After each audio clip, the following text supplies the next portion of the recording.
Ya pemirsa, seorang ustadz muda asal Sumatera Barat dilaporkan ke Polres Sibelu, Aceh karena menikahi anak di bawah umur dengan menggunakan segenap tipu daya. Kasus ini pun menjadi perhatian masyarakat di media sosial. Sang ustadz berinisial DF dilaporkan oleh orang tua korban yang merupakan warga Kabupaten Sibelu, Aceh karena merasa tertipu oleh pelaku. Pada 2023 lalu, pelaku menikahi seorang putri yang masih berusia 11 tahun. Kepada ayah korban, DF menyebut apa yang dilakukannya mengikuti apa yang dipraktekkan Nabi Muhammad pemirsa yang menikahi Siti Aisyah pada usia 7 tahun. Saat itu pelaku berjanji tidak akan menggauli korban hingga usia 19 tahun dan akan menyekolahkan korban hingga ke pesantren. Namun ternyata setelah dinikahi korban justru langsung digauli pelaku maksud kami. Janji untuk menyekolahkan korban hingga tamat pesantren pun tak kunjung dipenuhi. Korban yang berstatus sebagai istri kedua pelaku itu hanya disekolahkan selama 2 bulan dan dipaksa melayani kebutuhan pelaku. Keluarga korban melaporkan DF karena menikahi anak di bawah umur dan juga penipuan.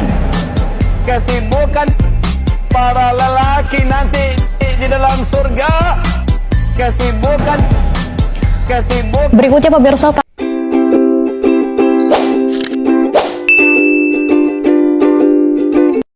Shalom saudaraku, kembali lagi bersama saya Yohanes Talan di channel ini. Terima kasih sudah setia menonton terus di channel ini. Tuhan memberkati kita semua. Di Indonesia, beberapa tahun ini saya lihat lagi viral. Selalu anak-anak di pesantren itu mendapatkan pelecehan seksual. Dan bukan yang dilakukan bukan sesama murid ya, tetapi yang dilakukan adalah yang dijuluki sebagai ustaz, pemimpin pondok dan sebagainya. Sayang sekali dan itu sangat disayangkan. Harusnya mereka di situ dibina dengan baik. Apa yang salah dibina supaya mereka keluar dari pondok pesantren tersebut justru menjadi lebih baik. Tetapi malah mereka mendapatkan hal-hal yang bagi kita mungkin orang tua tidak pernah pikir sampai situ. Mereka dicabuli atau dilakukan pelecehan seksual. Nah, itu dilakukan oleh ustadznya, oleh guru ngajinya. Sayang sekali. Nah, itu terjadi di Aceh. Aceh kemarin terjadi di Aceh seorang ustadz yang menikahi anak di bawah umur. Setelah itu melakukan hubungan badan dengan anak itu. Padahal anak itu masih di bawah umur. Tetapi saya mau katakan bahwa yang dia lakukan itu sesuai dengan nabinya. Karena Nabi Muhammad pun menikahi anak di bawah umur. Dan itu fakta. Sejarah mengatakan demikian.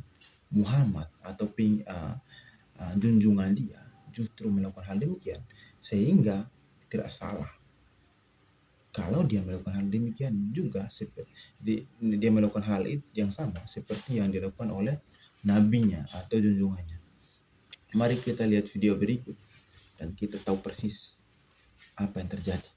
Tapi ini saya berikan satu contoh, cuplikan video yang terjadi di Aceh. Mari kita lihat video ini. ya pemirsa, seorang ustadz muda asal Sumatera Barat dilaporkan ke Polres Sibelu, Aceh karena menikahi anak di bawah umur dengan menggunakan segenap tipu daya. Kasus ini pun menjadi perhatian masyarakat di media sosial. Sang ustadz berinisial DF dilaporkan oleh orang tua korban yang merupakan warga Kabupaten Sibelu, Aceh karena merasa tertipu oleh pelaku. Pada 2023 lalu, pelaku menikahi seorang putri yang masih berusia 11 tahun. Kepada ayah korban, DF menyebut apa yang dilakukannya mengikuti apa yang dipraktekkan Nabi Muhammad pemirsa yang menikahi Siti Aisyah pada usia 7 tahun.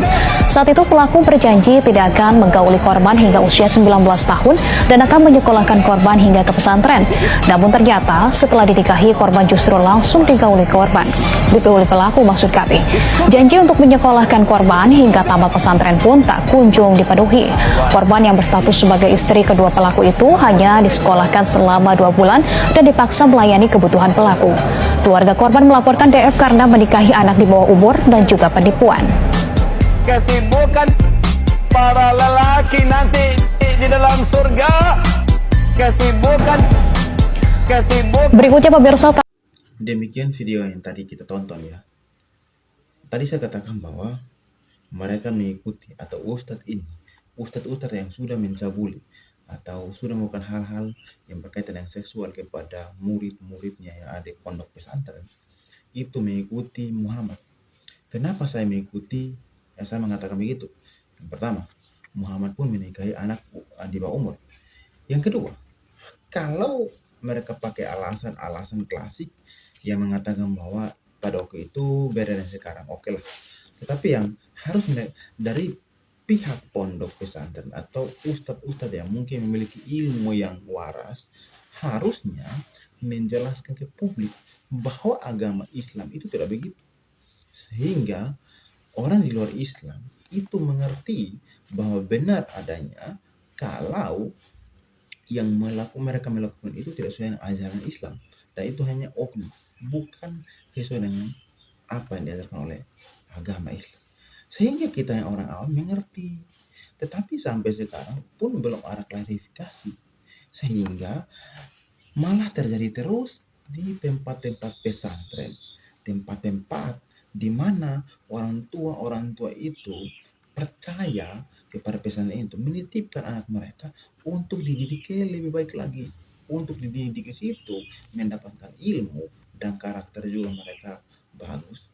Tetapi malah tempat di mereka di situ malah menjadikan mereka anak-anak mereka mendapatkan hal-hal yang mereka tidak inginkan, itu hal-hal yang berkaitan dengan seksual. Jadi belum ada penjelasan dari ustaz bahwa itu hanya oknum. Tapi ingat, rujukannya jelas bahwa Muhammad sendiri atau junjungan sendiri atau apa yang mereka ikuti sendiri itu Muhammad justru pernah melakukan hal itu, yaitu menikahi anak di bawah umur. Nah, kalau kita bicara begitu, kalau memang Muhammad mereka menyalahkan kita, asal muslim bilang benar kami tidak mengikuti Muhammad karena kualitas itu berbeda dengan sekarang. Pertanyaan adalah sampai sekarang belum ada klarifikasi dari saudara muslim bahwa itu hanya oknum, tidak yang orang-orang itu hanya melakukan itu hanya oknum, bukan membawa nama-nama agama, sehingga clear. Tetapi sampai sekarang pondok-pondok pesantren itu malah belum ada penjelasan dari mereka.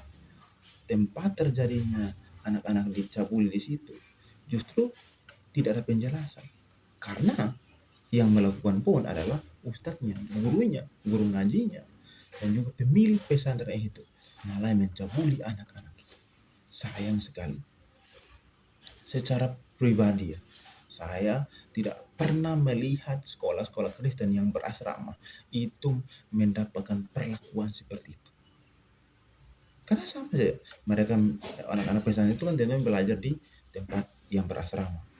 Nah, kita yang ke sekolah Kristen ada tempat-tempat atau ada sekolah-sekolah yang mereka anak-anak tinggal di asrama, tapi belum pernah saya dengar anak-anak itu mendapatkan pelecehan seksual. Tetapi malah yang terjadi adalah di pondok-pondok pesantren.